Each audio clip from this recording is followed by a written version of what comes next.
ফিরে এলাম বিরতির পর। আপনারা দেখছেন আপনার রায়। আমাদের আজকের বিষয় হাসপাতালের স্বাস্থ্য। আমি ডক্টর কর আপনার কাছে আসি। ডক্টর কর, যে বিষয়টি নিয়ে আমরা আলোচনা করছিলাম যে প্রাইভেট প্র্যাকটিস, এটার পক্ষে এবং বিপক্ষে বহু যুক্তি আছে, এটা বহুদিন ধরে এই আলোচনা চলছে। কিন্তু মুখ্যমন্ত্রী মমতা বন্দ্যোপাধ্যায়, মুখ্যমন্ত্রী তথা স্বাস্থ্যমন্ত্রী, তার তরফ থেকে যে একদম উচ্চ কণ্ঠে যে প্রাইভেট প্র্যাকটিসের পক্ষে যে সওয়াল, এটাকে আপনি কিভাবে দেখছেন?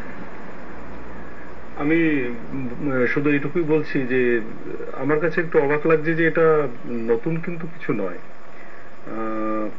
মাঝে মাঝে অবস্থাটার একটু পরিবর্তন হয়েছে। বিষয়টা মানে পরিষেবার ক্ষেত্রে যদি আমি ভাবি, তাহলে হাসপাতালের চিকিৎসকদের প্রাইভেট প্র্যাকটিস করতে দিলে সেখানে হাসপাতালের পরিষেবার মান ভালো হবে কিনা সেটা নিয়ে আমার যথেষ্ট সন্দেহ আছে।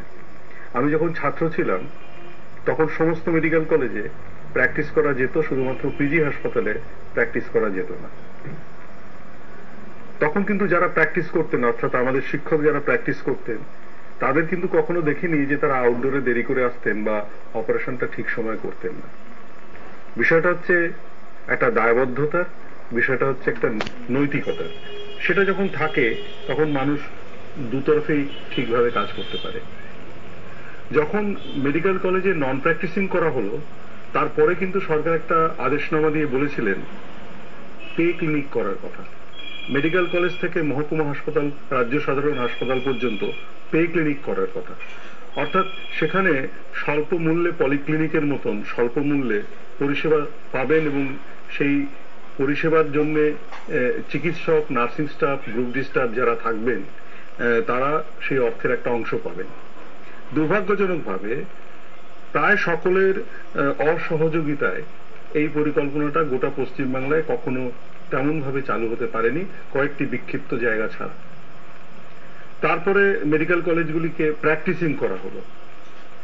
এখন হয়তো প্র্যাকটিসিং ব্লক স্তর পর্যন্ত করা হবে। বিষয়টা হচ্ছে যে প্র্যাকটিস করা বা না করা নয়, বিষয়টা হচ্ছে পরিষেবা যেটা, সেই পরিষেবা দেওয়ার ক্ষেত্রে ব্যক্তিগতভাবে যদি সামাজিক দায়বদ্ধতার ক্ষেত্রে কোনো ত্রুটি থাকে এবং এটা দেখভাল করার দায়িত্ব যাদের আছেন তারা যদি ঠিক মতন দেখভাল না করেন, তাহলে পরিষেবা কোনোদিনই ভালো হবে না। প্রাইভেট প্র্যাকটিস কোনো ইস্যু নয়। যেটা জনান্তিকে করেন সেটা জনসমক্ষে করলে আমার মনে হয় যে অন্তত মেরুদণ্ড সোজা করে এবং নিজের ইজ্জতটা বাঁচিয়ে করা যায়। তাই মুখ্যমন্ত্রী যেটা বলেছেন তার মধ্যে যদি এই অর্থও থাকে যে যারা প্রশাসনে আছেন তারা প্র্যাকটিস করবেন, তাতে আপত্তির কোনো কারণ দেখি না। আমরা আসবো এই প্রসঙ্গে আলোচনায়। আমরা তার একবার দেখে নেব যে এই গত কয়েক সপ্তাহে মমতা বন্দ্যোপাধ্যায় বিশেষভাবে তার যে এই নজরটা বিভিন্ন হাসপাতালে সেটা দেওয়ার পর পরিস্থিতির কতটা বদল হয়েছে বা আদৌ বদল হয়েছে কিনা সেটা দেখতে আমাদের প্রতিনিধিরা শহরের বিভিন্ন সরকারি হাসপাতালে ঘুরেছেন সারাদিন, দিনের পর দিন।